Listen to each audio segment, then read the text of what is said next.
I left Britain about a month and a half ago to get to Hubei province in China, and at the time I thought this was a really stupid decision. So I did not expect the situation that we're in now, that actually Wuhan is safer than Britain. How has China taken control of this crisis? Well, I've been living in Shanghai with Wu Ming for the last 3 weeks. I want to show you a bit of an insight into life here in China at the moment, and in particular 3 things the Chinese government have done to control the crisis that I think would be pretty hard in Britain. It's not all sunshine and daffodils. I'll talk a bit about the darker side at the end of the video. The Chinese government collect an immense amount of data about their citizens, and they're using it in novel ways to tackle the coronavirus. Every time Wu Ming and I want to leave the apartment complex, she's got to scan her face, and those images, as well as the images from all the CCTV cameras in China, of which there are about 200 million, are fed into a central database and then analysed using machine learning. So it means basically if you're in sight of a camera with about 5 on this crossroads, then it's likely that the Chinese government have analysed your face and know where you are. Another big source of data is the WeChat app. You might have heard of it.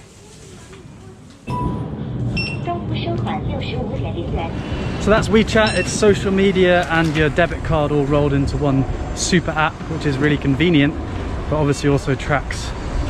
So the state know where you are, what you've bought, and what you're saying to friends. That's just the status quo, and the Chinese people generally know about this. The images you see are actually from the state media. But they're using this data to try the highest tech epidemic control ever attempted. So if you get ill in China and you go to a hospital, the hospital will register with the authorities, and the authorities will pull your name down from this big database. And they have an algorithm that will be able to tell you all the different places that you've been in the last 14 days and all the people that you might have been in contact with. So the bread that you bought with the WeChat app, the baker now will be notified that they have to self-quarantine for 14 days. And the people that you were next to on the flight, they now have to self-quarantine for the next 14 days. Every single citizen has a code, red, amber or green. I guess you are yellow. Why? Why? Because you come to Shanghai, not have 14 days. I'm a green. Safe. But if I'm yellow, shouldn't you be yellow? No, just you are yellow. Maybe next week you are green. Good. Some city only green. You can drive car on the road. If you the other colors, you can't drive on the road. Yes. This does seem to be working because you can identify and contain hotspots before they get out of control. And it means that people can continue working if they're not at a risk of contamination, and then self-isolate if they are. We're in Shanghai, which is about 500 kilometers away from Wuhan, and the city's been locked down for months now. I mean, it's beginning to come back to life a bit.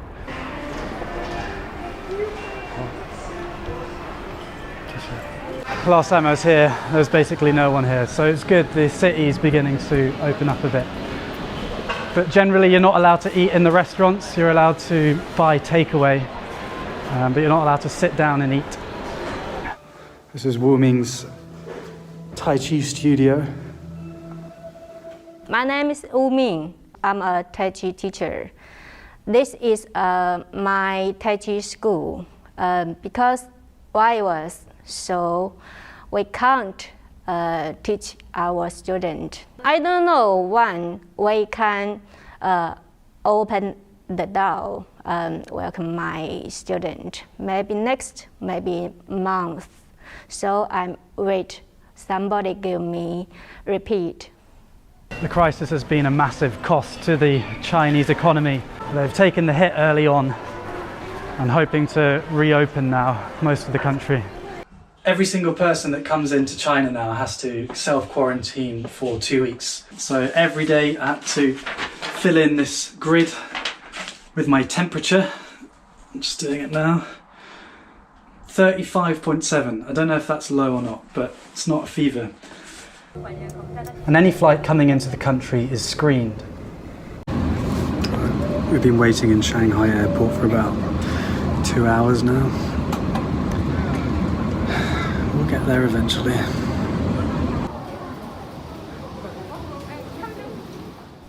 Compare that to Britain, where many flights left Italy, the centre of the European outbreak. On arrival, not even temperatures were taken. Controls were even tighter in Wuhan and Hubei, where you basically weren't allowed to leave the house, and you could only drive with a special permit. It's been the most aggressive disease control attempt ever in history. And it does seem to be working, because if people stay at home, the only people they can infect are their families, and then the transmission of the virus stops. So complete lockdown, tracing those with the virus with big data, and the glue that holds it all together is the intense promotion of social solidarity. The government have framed this as a people's war against the virus. There does seem to be a coming together of China. For example, 20,000 medical workers flew into Wuhan to help with the crisis. There's moving images of the doctors, both male and female, having their hair cut because supposedly there isn't time to shower. These messages of solidarity are all over social media and big adverts like these. 加油中国 We do it.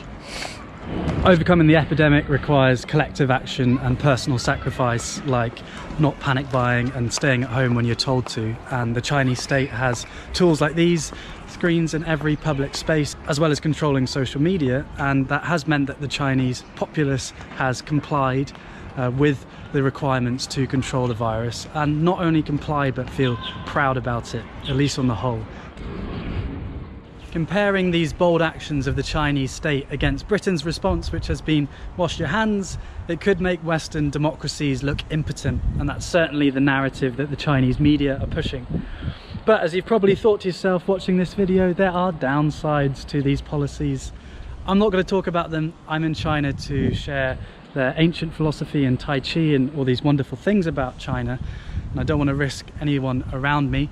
But if you want to learn more, I would read Orwell, and I've linked some articles and videos in the description. I'd love to hear your thoughts on what we should and shouldn't take from China's experience. In this time of crisis, where I'm worrying about my loved ones like I imagine you are, I hope that we can get through this, and I hope that we remember our values, the values of freedom and mutual respect.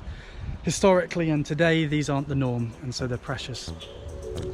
Thanks for watching. I will see you when I see you next. Mask back on.